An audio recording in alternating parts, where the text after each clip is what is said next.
Hello दोस्तों, ANSI Mansi कुमारी official में आप सभी का स्वागत है। कपड़े कटिंग करने के लिए मैं वीडियो शूट करने जा रही थी कि देखा वहाँ ड्रम का अंधेरा आ रहा था। उस ड्रम को जल्दी से मैंने सरकाने के बाद में जैसे ही मैंने कपड़े के पास बैठी देखा तो वहाँ पर इंची चौक मिट्टी कपड़े अस्तर है, लेकिन वहाँ पर कैंची नहीं है। मैं कैंची भूल गई। मैं जल्दी से अंदर गई, अंदर से अपना कैंची को लेकर आ गई। तो चलिए फिर मैं अपने कपड़े कटिंग करने के लिए कपड़े के पास बैठ गई। कपड़े कटिंग करने से पहले कपड़े को 2 बार नापे 1 बार काटे। सही माप लेना ही बेहतरीन परिणाम की कुंजी है। इसके लिए आपको कपड़े को कम से कम 2 बार नापना होगा और फिर काटना शुरू करना होगा। ऐसा करने से आप कभी भी ज़रूरत से ज़्यादा या ज़रूरत से कम कपड़ा नहीं काटेंगे। याद रखें, एक बार काटने के बाद उसे वापस नहीं किया जा सकता। अपने सारे कपड़े के टुकड़े बचा कर रखें और उन पर सिलाई का अभ्यास करें। यही माहिर बनने की कुंजी है। आप सिलाई के प्रकारों के साथ प्रयोग भी कर सकते हैं और अलग अलग लंबाई की सिलाई का बेहतर उपयोग करना सीख सकते हैं। आपने जो कुछ भी सीखा उसका नियमित रूप से अभ्यास करते रहें, भले ही आप उसमें। यहाँ पर ब्लाउज़ की चौड़ाई मैंने 11 इंच ली है। 11 इंच लेने के बाद में मैं इसको डबल फोल्ड कर दी। इससे पहले चैनल पे नए हो तो चैनल को सब्सक्राइब कर दीजिए, वीडियो को लाइक कर दीजिए और चैनल को शेयर सब्सक्राइब भी कर दीजिए। ब्लाउज़ के आगे भाग में मैंने 15.5 इंच पे निशान लगाया और पीछे के भाग पर 15 इंच पे निशान लगाकर इसको फिर से फोल्ड कर दिया।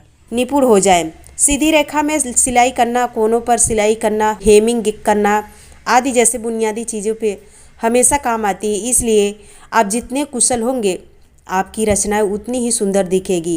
कभी कभी तो मैं यह सोचती हूँ कि पता नहीं मैं यूट्यूब पर सक्सेस हो पाऊँगी या नहीं। ऐसा लगता है कि मेहनत हम भले ही कर रहे हैं पर सक्सेस नहीं हो पाएंगे। क्या आपके साथ भी ऐसा होता है? कमेंट करके ज़रूर बताना, क्योंकि 3 साल से वीडियो बना रही हूँ लेकिन मैं सक्सेस नहीं हो पा रही हूँ। क्या करूँ क्या न करूँ? अब तो वीडियो बनाने का मन भी नहीं करता। ऐसे यूट्यूबर के साथ भी होता है जो सबसे नहीं हो पाते, जो सक्सेस नहीं हो पाते? कमेंट करके ज़रूर बताना।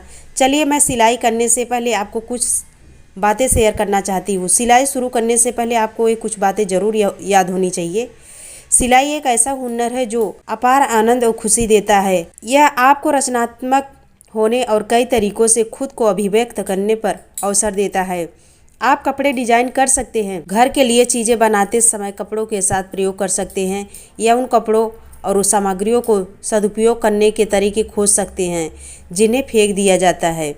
अगर आपने पहले कभी सिलाई मशीन का इस्तेमाल नहीं किया है या अभी शुरुआत कर रहे हैं तो आपको कुछ बातें जाननी ज़रूरी है। सबसे पहले आपको व्यवस्थित होना होगा और सही पार्ट ढूंढने होंगे ताकि आप आसानी से सीख सकें। ये पार्ट इस तरह से तैयार किए गए हैं कि एक कुशल कारीगर बनने की दिशा में हर कदम को वीडियो में दिखाया गया है और सिलाई के अन्य सभी तरीकों की ओर बढ़ते हैं। जो कुछ आप सीखते हैं उसे मजबूत करने और व्यवहार में लाने के लिए इन बातों के बीच में रणनीतिक रूप से प्रोजेक्ट दिए जाते हैं। ये आपके कौशल को निखारते हैं और आपकी नई क्षमताओं को प्रदर्शित करते हैं, साथ ही आपको कुछ बनाने का अंदाज भी देते हैं। यहाँ कुछ ऐसे बेहतरीन टिप्स दिए गए हैं जिन्हें सबसे पहले कुशल अनुभवी व्यक्ति को जानना चाहिए। आपकी मशीन में धागा ठीक से डालें। वैसे तो ज़्यादातर किसी भी सिलाई मशीन में ऑटोमेटिक धागा डालने की सुविधा होती है, लेकिन यह जानना ज़रूरी है कि इसे सही तरीके से कब और कैसे किया जाता है। अपनी मशीन में धागा डालने से सही तरीके से करना सीख जाएंगे। हमारा सुझाव है कि सिलाई शुरू करने से पहले आप इसे कुछ बार अभ्यास कर लें। पिन का इस्तेमाल करते समय संकोच न करें। जब आप हेम सिल रहे हो तो आस्तीन लगा रहे हो तो कपड़े को पिन टाक ले। पिन लगाने से संकोच न करें। पिन की कोई सीमा नहीं होती, इसलिए कपड़े को अपनी जगह पर रख कर जितनी ज़रूरत हो उतनी पिन लगाए। इससे आपको कपड़े को बार बार सीधा करने की चिंता न बना रहे। एक साफ सुथरा सटीक काम मिलेगा। जब आप पिन तक पहुँचे तो वहाँ निकाल ले और पिन कुशन में वापस रख दे। आपकी पिन की यह है कि अपनी सिलाई की किट में सभी पिन और सुइयों के साथ एक छोटा चुंबक रखें। यदि आप पिन कुशन का उपयोग करते हैं तो आप उसमें एक चुंबक सिल भी सकते हैं। अगर किसी भी डिब्बा गिर जाए तो पिन बिखरने से बचेंगे। पिन चुंबक से चिपक जाएंगे और सामान समेटना आसान और तेज हो जाएगा। और सिलाई का काम अच्छी रोशनी वाली जगह पर करना चाहिए, हमेशा बेहतर होता है। इसलिए सिलाई करते समय तो और भी ज़रूरी है, इस कला में बारीकियों से बहुत महत्व है। और यह देखना कि आप क्या कर रहे हैं और सुई कैसे चल रही है। एक छोटी तेज़ रोशनी वाली लैंप रखना अच्छा विचार है। इससे आप लैंप की रोशनी को अपने काम करने की जगह पर केंद्रित कर सकते हैं, जिससे आपकी आँखों में चकाचौंध नहीं होगी। अक्सर ये काम गलती यह है कि वे सिलाई शुरू करने से पहले धागे का तनाव जांचना भूल जाते हैं। हर कपड़े की बुनाई अलग होती है, इसलिए आपको अपनी मशीन में कपड़े के अनुसार सेट करना होगा।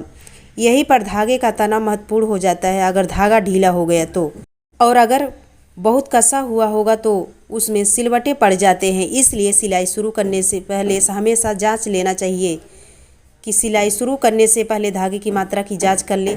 सिलाई शुरू करते ही बीच में धागा खत्म हो जाना आम बात है, ऐसा हम सभी के साथ कभी न कभी हुआ है। इसलिए हमें हमेशा जांच ले कि रील और बाबिन भरी हुई या नहीं है। साथ ही एक ही रंग और एक ही प्रकार का पर्याप्त धागा जरूर रखें। बीच में रुकने से आपकी सिलाई बिगड़ जाएगी और आपकी रोशनी भी कम होगी।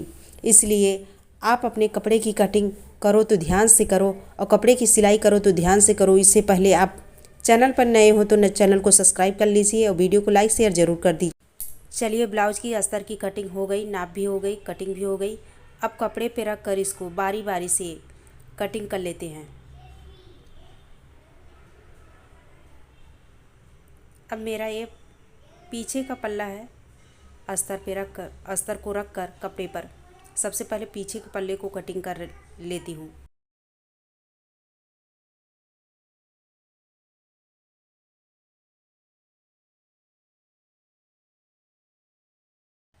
चलिए, ब्लाउज के पीछे के पल्ले की कटिंग हो गई है। मुझे आगे की साइड, आगे वाले ब्लाउज की पार्ट को रख कर कटिंग इसी तरह से अच्छे से कर लेना। थोड़ा कपड़ा बढ़ाकर भी काटेंगे तो कोई दिक्कत नहीं है, वो बाद में छटकर निकल जाएगा। इसलिए थोड़ा कपड़ा बढ़ाकर काटेंगे ना तो कोई दिक्कत नहीं होगी सिलाई करने पर।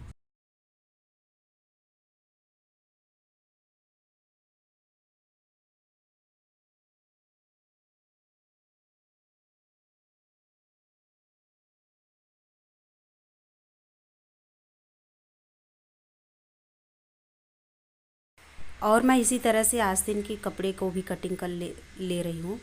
उसके बाद मेरा रह जाएगा तीरा पट्टी।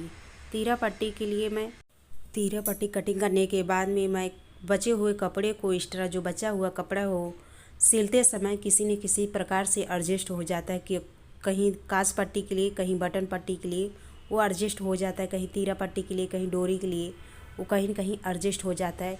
वीडियो में अंत तक बने रहने के लिए धन्यवाद।